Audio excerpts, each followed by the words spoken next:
Welcome, everyone, to the latest edition of the Bullpen with Adam the Bull, brought to you by Bet Rivers and the Cleveland Browns.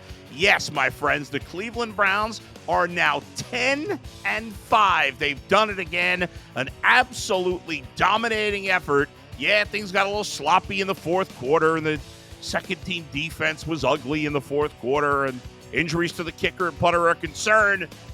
But the Browns won in dominating fashion.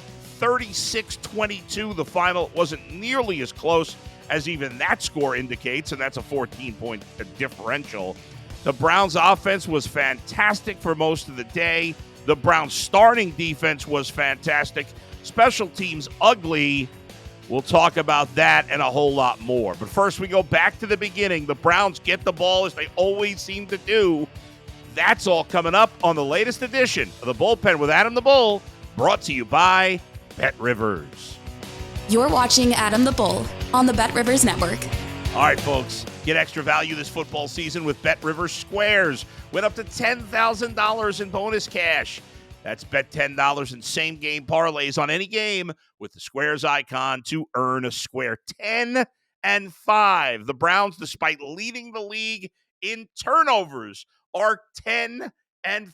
They have done it on the road. Talked about the defense not playing as well on the road. Well, the defense was absolutely phenomenal. At least the starters were. The backups who played in the fourth quarter didn't do a very good job. But the starters were sensational, and the Browns won it going away. Joe Flacco, there's no sign of decline whatsoever. He was outstanding. Let's take it back to the beginning. The Browns get off to a great start in this one. They seem to lose the toss almost every week. They get the ball to start the game. The Texans deferred, and quickly down the field, the Browns go. First play from scrimmage, Joe Flacco across the middle of the field to Amari Cooper, and that would be a theme of this game. Joe Flacco to Amari Cooper, a 53-yard completion on the first play of the game, and the Browns, before you can blink, first and goal at the 6-yard line. Didn't do much on first or second down, but third down play from the 4, they put Jerome Ford in the Wildcat. He keeps it himself. He scores the touchdown. The extra point is good. That would be a theme coming up later as well. And just like that, the Browns take a 7-0 lead. Texans don't do anything with it. In fact, after this first Browns touchdown, it seemed a little similar to what happened last week with the Bears. It became a punt fest for a while. 5 straight punts, 3 by the Texans and 2 by the Browns, before the Browns finally got the ball back and had a chance to move the ball. The Browns started, and this was another drive where they started deep in their own territory and quickly matriculated down the field, right? 1st and 10 after the latest punt, the third punt by the Texans.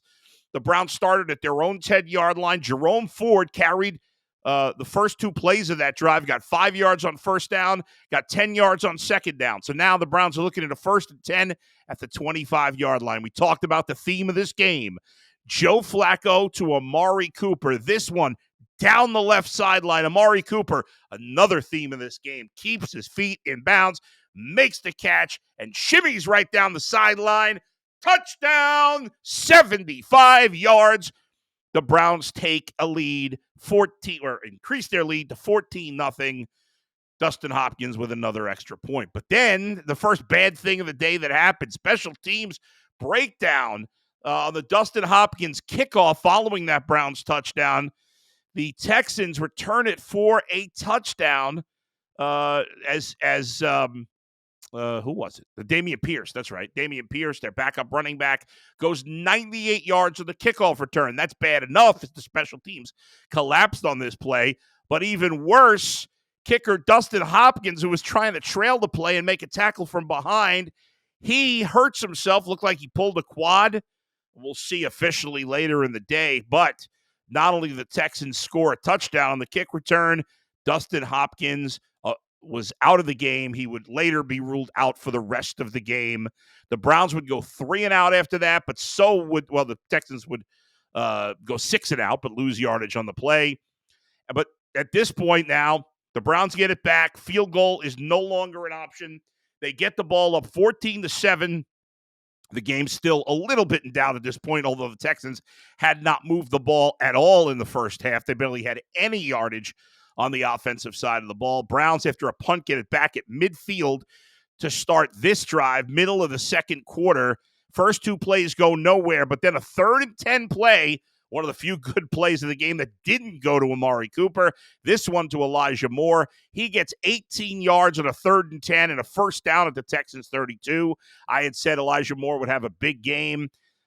He'd be the X-factor player in this game against the Texans. He was not, but this was a nice play here, and it was an important play because had he not gotten that first down, the Texans would have gotten the ball. Maybe it's a different game. You never know at 14-7. Didn't seem that way because the Texans couldn't move the ball, but you never know. Instead, he gets the first down 2 plays later. Joe Flacco with an absolute dime to David Njoku in the middle of the end zone. And what a magnificent season that David Njoku is having. Didn't have a monster game in this one. Finished this one with 6 catches for 44 yards and a touchdown. I'll tell you, most years with David Njoku, that would have been a monster game. For him, that's a quiet game, 6 for 44 and a touchdown, the way he's played lately, but still a good game, a great catch, a great throw by Joe Flacco. And remember, now Dustin Hopkins is hurt. The Browns go for 2. DTR lines up under center for the play, and he runs it in for a 2-point conversion. The Browns take a 22-7 lead. After the Texans punted, the Browns try to go deep again. Joe Flacco, hey, he's played great, but what we've learned is with Joe Flacco, you're going to get a few picks, and they both happen late in the end zone or late in the game, late in the first half. The final 3 drives of this first half all ended in interceptions. Flacco picked off, then Case Keenum picked off, and then Flacco picked off again to end the first half. But the Browns had what felt like a commanding 22-7 lead at halftime. Texans got the ball to start the second half. Felt like their one chance to maybe get something going. It didn't happen. The offense continued to be completely inept. The Texans had to punt after 4 plays, and then the Browns seemingly put the game away. I know things got a little interesting late, a little bit, but not realistically.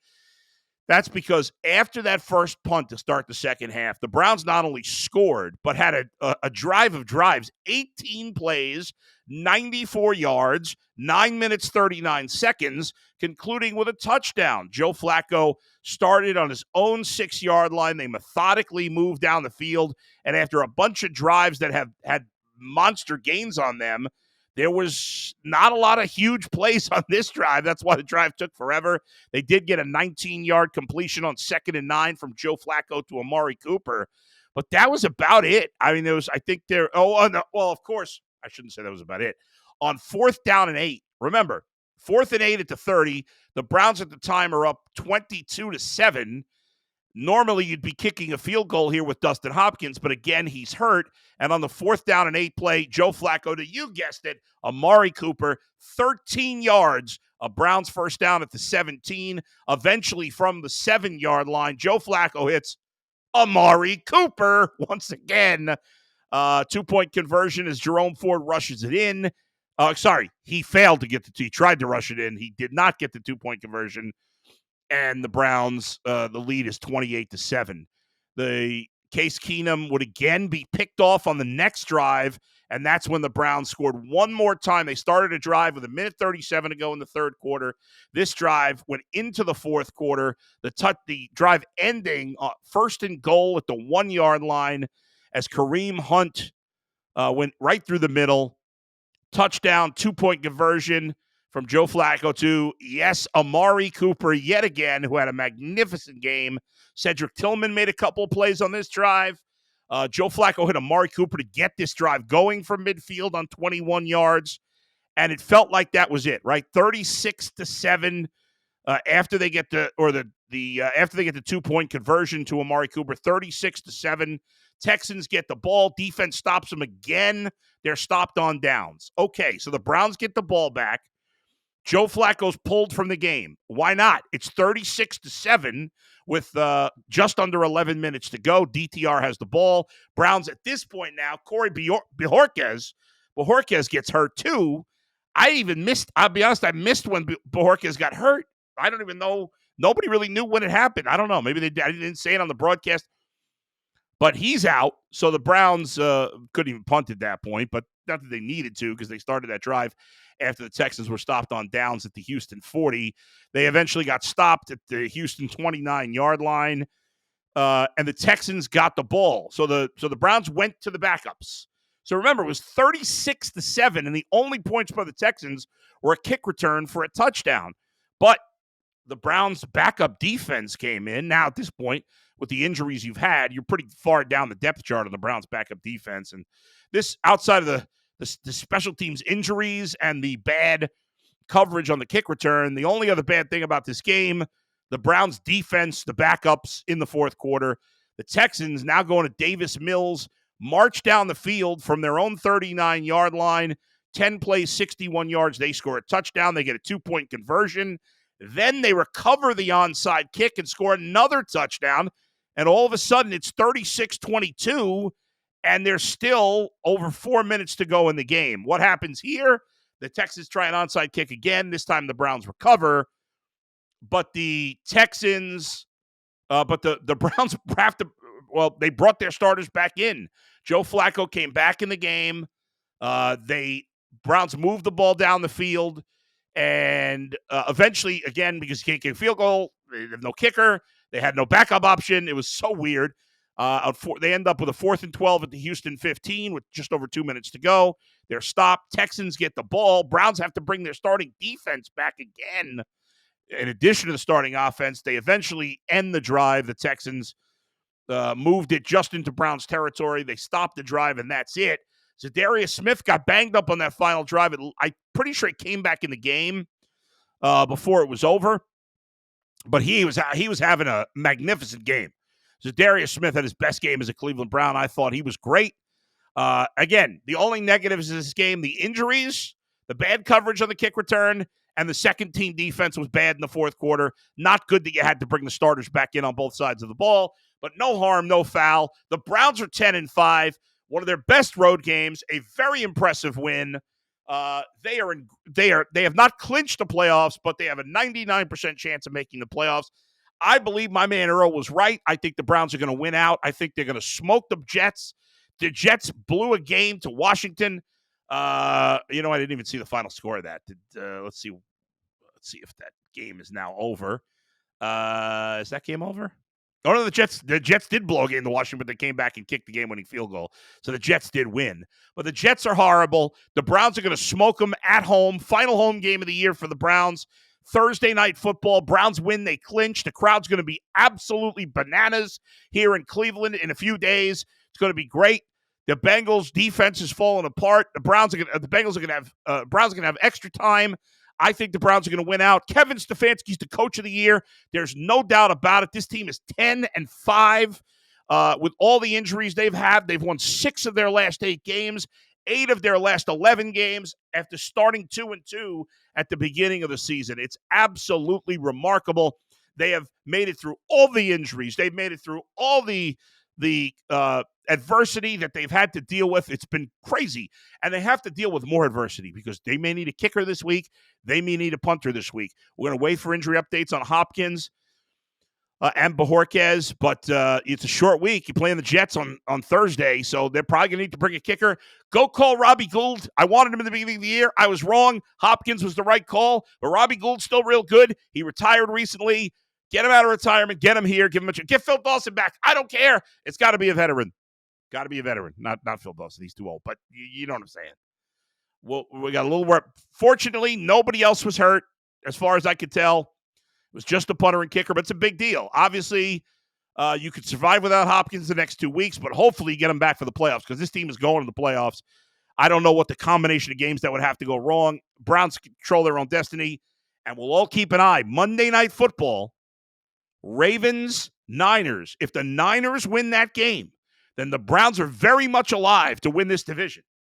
If the Niners beat the Ravens, and I think they will, then the Browns are alive to win the division. If the Browns win out, which I think they're going to, and the Niners beat the Ravens, then the only thing that has to happen, besides the Browns winning out, is that the Ravens have to lose to either the Dolphins or the Steelers.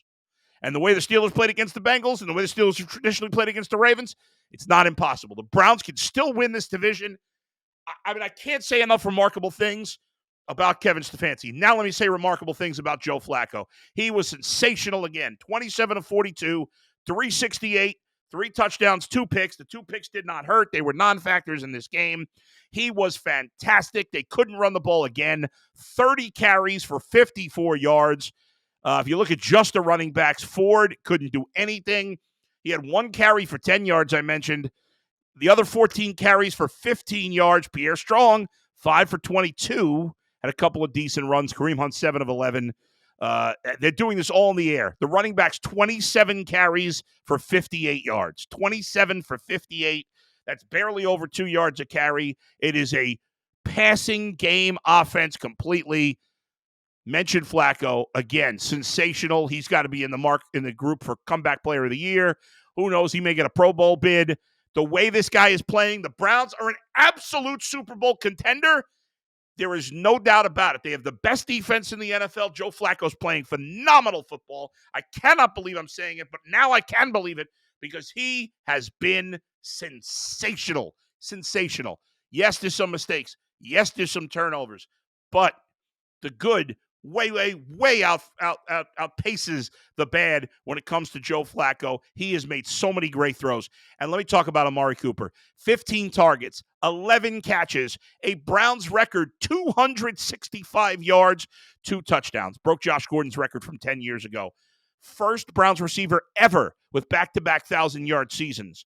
First Browns receiver ever, period, with 1,000 yards 2 seasons. Only tight end Ozzie Newsome has done it since they've been in the NFL. Amari Cooper, I can't say enough great things. This guy's body control, his ability to keep his feet in bounds on a tough catch, his ability to go down the sideline and keep his balance and not fall out of bounds. He is worth every dollar and then some. He is a phenomenal player. He's a total professional. I can't say enough great things. I've always thought he was just shy of the superstar wide receivers, and he may not be as dynamic as a Justin Jefferson or a Jamar Chase or a Tyreek Hill, but, man, he is a clear number 1 wide receiver. He is a great player. He never loses his cool. There's nothing. I got nothing bad to say about this guy. He's unbelievable. David Njoku, really good game. 6 catches, 9 targets, 44 yards and a touchdown.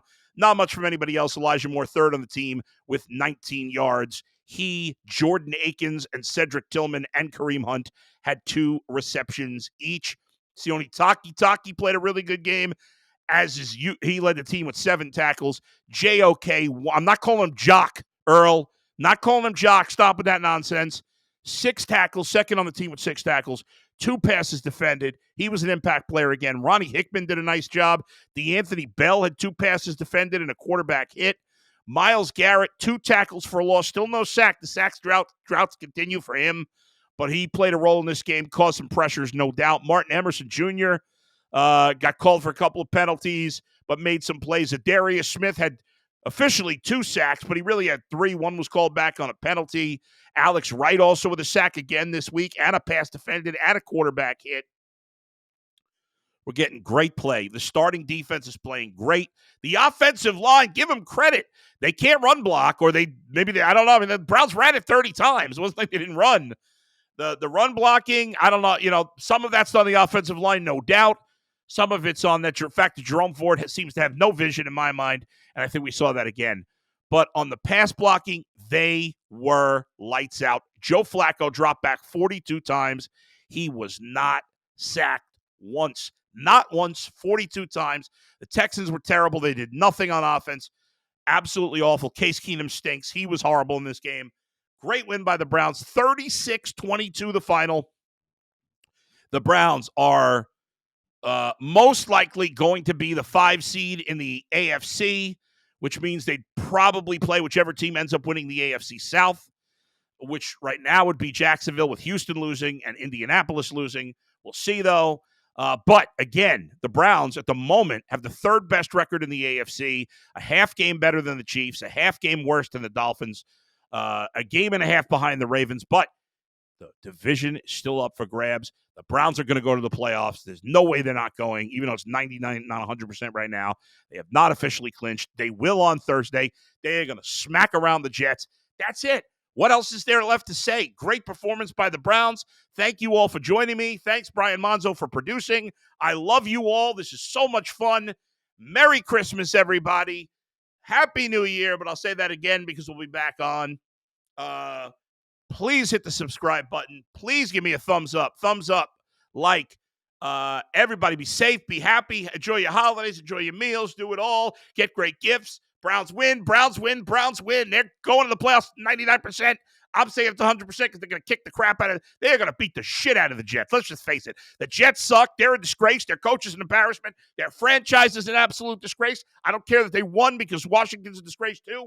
The Browns are beautiful right now. They won. That's it. They're going to be 12-5. It's unbelievable. Browns have only won 12 games since being in the NFL once. That was with Bernie in '86, and they're going to do it with this motley crew of injuries. It's unbelievable. Kevin Stefanski's the coach of the year. Joe Flacco, comeback player of the year. Myles Garrett, defensive player of the year. It's all happening. We'll see you next time right here in the Bullpen with Adam the Bull, brought to you by Bet Rivers. See you, everybody.